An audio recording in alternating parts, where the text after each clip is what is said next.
it's National Hispanic Heritage Month, and I decided to take a break from the books that I already started on to take on two books by Latin American writers that I wanted to experience.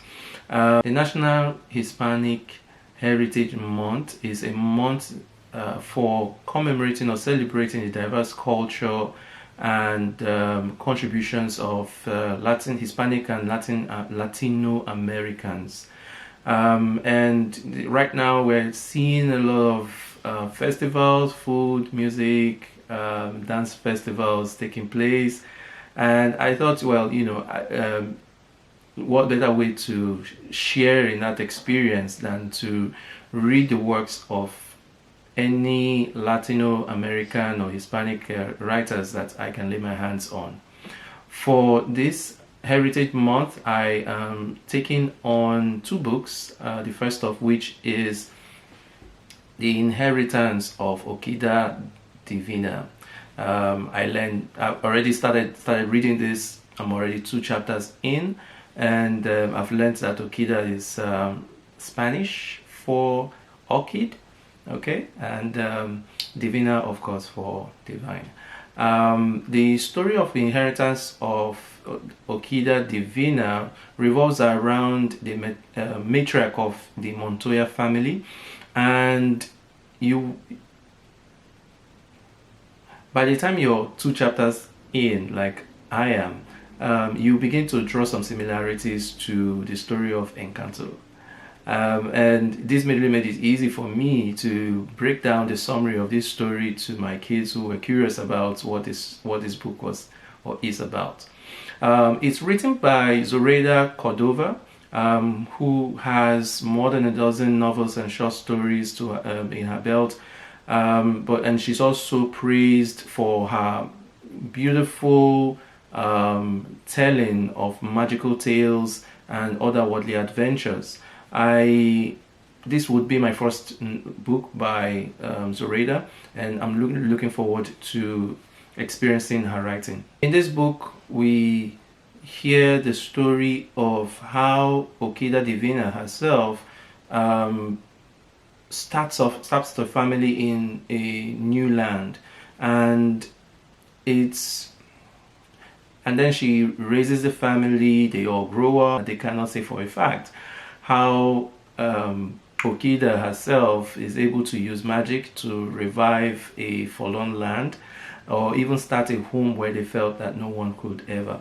And well, the kids or the family blossoms. Everyone goes their different ways, but on her passing, she brings them back with a letter asking them to come and claim their inheritance.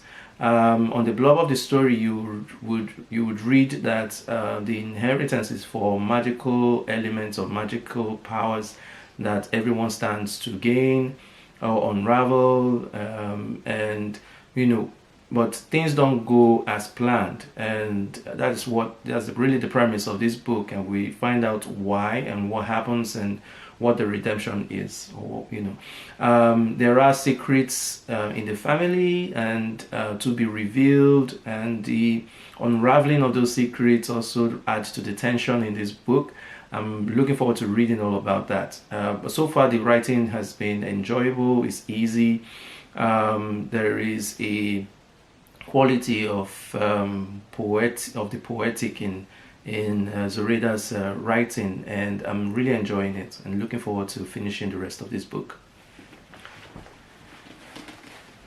Second, if anyone had said or heard from me that I passed this Hispanic Heritage Month without experiencing some Moreno Garcia's, or experiencing some Moreno Garcia, well, that would be a shocker. But anyway, I have been wanting to read Silva Moreno Garcia since I encountered The Mexican Gothic, her best-selling novel. But this, I guess, is my entry to her world. So Silva Moreno Garcia is a known name, especially with the good work that she's done, or especially with the praise that she's gotten for the Mexican Gothic. Now, I'd always say that I'm always interested in the lives of the writers that I read, and I'd say that Silva Moreno Garcia is one of those authors that I'm really intrigued by her personal struggles, which, you know, if you have the time to look her up, you'll find speaks of her resilience and speaks of her grit when it comes to forming good writing, or, you know, good work ethics when it comes to writing. And I'm really excited to, you know, dig into the daughter of Dr. Moreau.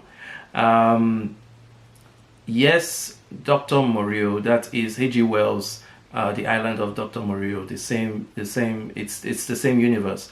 But however, Silvia here takes her own spin, takes her own Latin American spin on that novel. And in this book we find that Carlota, I think it's Carlota, yeah, Carlota, and we find Carlota Moreau, the daughter of Dr. Moreau himself, is enmeshed in this world that actually mirrors our own world, our present day or in the past. Now, while this book is actually being classified as a historical novel, there are themes here that will resonate even in the present or in contemporary society. Carlota, the daughter of Dr. Moreau, is familiar with her father's experimentations, and in this book we are introduced to the hybrids who are a product of Dr. Moreau's experimentations. And these hybrids are kind of like blends or products of a cross between humans and animals, all for the purpose of exerting labor, or, you know, doing menial work around the island. And of course, you know, that is a horrific and maybe even terrifying representing or illustration of colonization. From the blurb itself, you begin to get a sense of what you to look forward to. There is some element of romance, passion. However, I'm looking forward to reading this story and how it unfolds, especially with the introduction of Eduardo Lizarde, who is the son of the financier for Dr. Moreau's experiments. Carlota, somewhere down the road, falls in love with him, but there are different or diverse interests will tear their worlds apart, and then, you know, whatever comes next. And I'm all for that. Threads that I can say I can pull from these two works, or Latino American writers' focus on family, on food as a driver of culture or an essential element of their culture. And even from the few words or the few and even from the few pages that I've read in The Inheritance of Orquidea, you see how the writer infuses food, tastes, and colors and vegetation into the fabric of their culture, and it's really beautiful to read. Well, after this, I'm looking forward to getting back to my regular programming, and please let me know what books by a Latino American or Hispanic writer that you may be reading for the National Hispanic Heritage Month. And until then, I'll see you next time.